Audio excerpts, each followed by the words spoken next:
Happy Friday, ladies and gentlemen.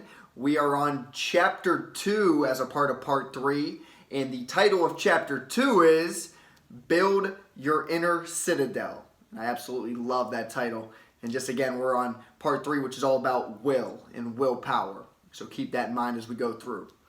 The featured leader for this chapter is a guy by the name of Teddy Roosevelt, also the 26th president of the United States. But we're going to date back a little bit and talk a little bit about his childhood and his upbringing.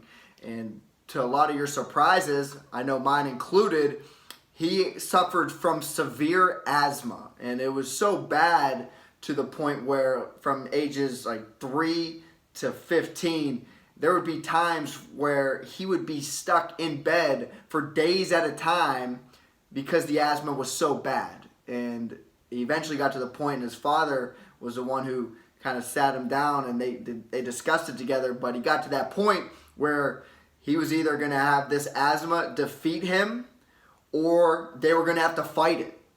And Teddy wanted to fight it, right? His dad came in, and the quote was, like, "You have the mind," because he knew how sharp Teddy was, "but not the body." And so they knew it would take a lot of tough drudgery to get through it, right? A lot of physical endurance that they were going to need, but he knew that Teddy had that determination to make it happen. So they fought it head on. Dad even built a gym in their house, and they literally, they trained the weakness out of his body, and he pretty much made a full recovery of it. So that was just one example of just overcoming and enduring an obstacle a hand that we were dealt that's not really fair, no matter how you look at it. The other thing was his wife, as he got a little older, his wife and his mother both passed away in succession within a month of each other. Like, that sucks. Whenever he was president, when he was in the office, there were multiple times when he was attempted to be assassinated, right? They were threatening to take his life, attempting to take his life. At the end of the day, he knew that none of that stuff would hold him down, right? So now just going back to his past, just because we're born a certain way, right, those disadvantages are not permanent. That doesn't mean we're stuck the way we're born, right? We don't have to live that life that we feel we're set to live. We can make that happen, right? We can change that. We can remake our body and our mind as long as we have that will, right?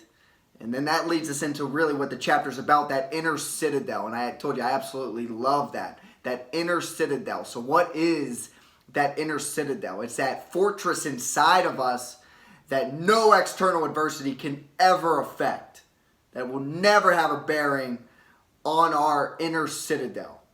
I think that's just huge.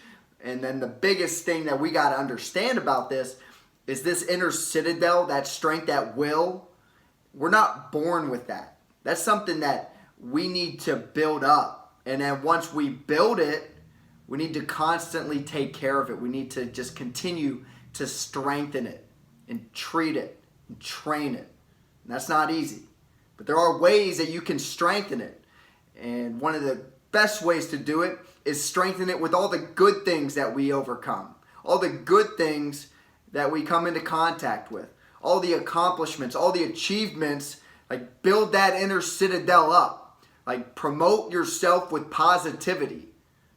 Because when the bad times come, that's what we're going to need to rely on. We're going to need to rely on that inner citadel to beat off any type of negative energy that might come at us. Right? And then these trials and tribulations that we're talking about, they're inevitably going to happen. We don't know when, we don't know how, but they're going to happen. And so that strong inner citadel, we need to be able to rely on that. We need to use that as our armor, right? That armor is our will. We need to make it as strong as possible. Have a great weekend, everybody.